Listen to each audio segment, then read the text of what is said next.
So we were mentioning before about how you have some thoughts about PBL, its role today, and how that might evolve in the future. So what do you see the role of PBL in the next year, 5 years, 10 years?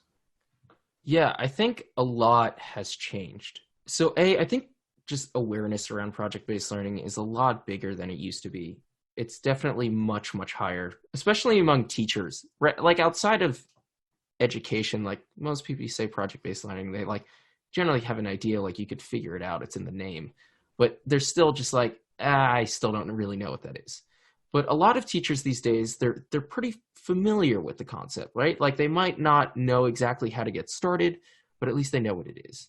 I think another thing that's changed a lot is professional development around project-based and blended learning.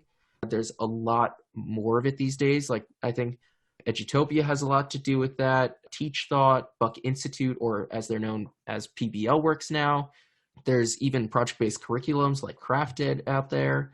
There's just so much more, and there's a lot more blended learning professional development out there, like professional development that is blended learning and is blended for project-based learning. So I think there's just a lot more out there that has caused the ecosystem to grow a lot more. Although I still think that there are some laggers. I think language arts in particular, there's a little bit of a lack of language arts content for project-based learning. Like there's a lot of math projects out there. There's tons of STEM projects out there. Like I think the default way to teach anything related to science, technology, or math is project-based. But I think language content is still somewhat down there. And I think something that's literally still in its infancy is the tools side of things, specifically for interdisciplinary projects. So for me, I think one of the problems in schools that I felt is that a lot of the subjects were kind of just siloed. So we really wanted to build with that in mind. And for us, it's taken the form of where students can connect tasks to skills across different classrooms, whether the teachers have co-planning sessions or not. So there's a lot that could be done in that area that needs to be expanded upon. And yeah.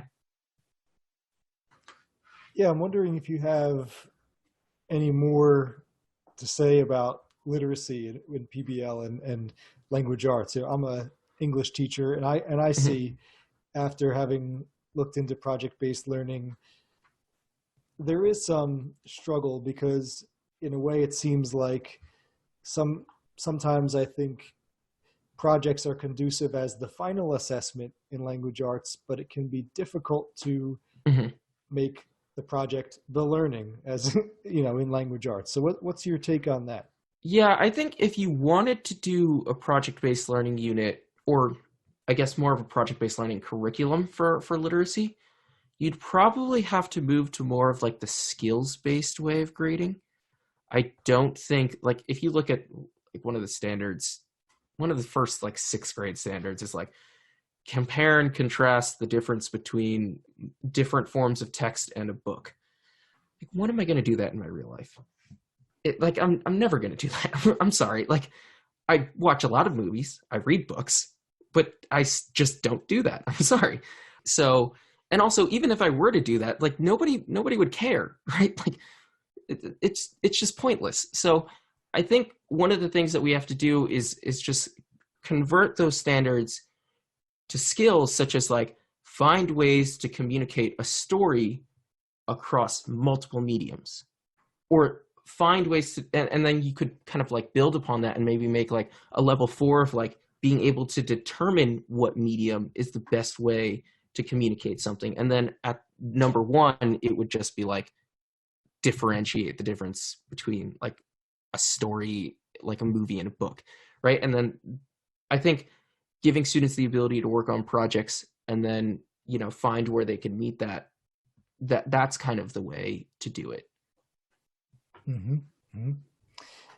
Yeah. So right, focusing on the skills and as you're saying, maybe having to do some negotiation and reflection on the relevance and the authenticity of the standards that teachers are working with. And the key is that the skills have to be transferable. So they can't just be like okay, check it off, you did it. It's got to be like you got to really just like sit down and there are great already converted standards out there. Like I've been to so many blended and personalized learning conferences. Like I'm sure I have a bunch that I could find somewhere on my hard drive, like just entire spreadsheets where they've already converted them to mastery based stuff.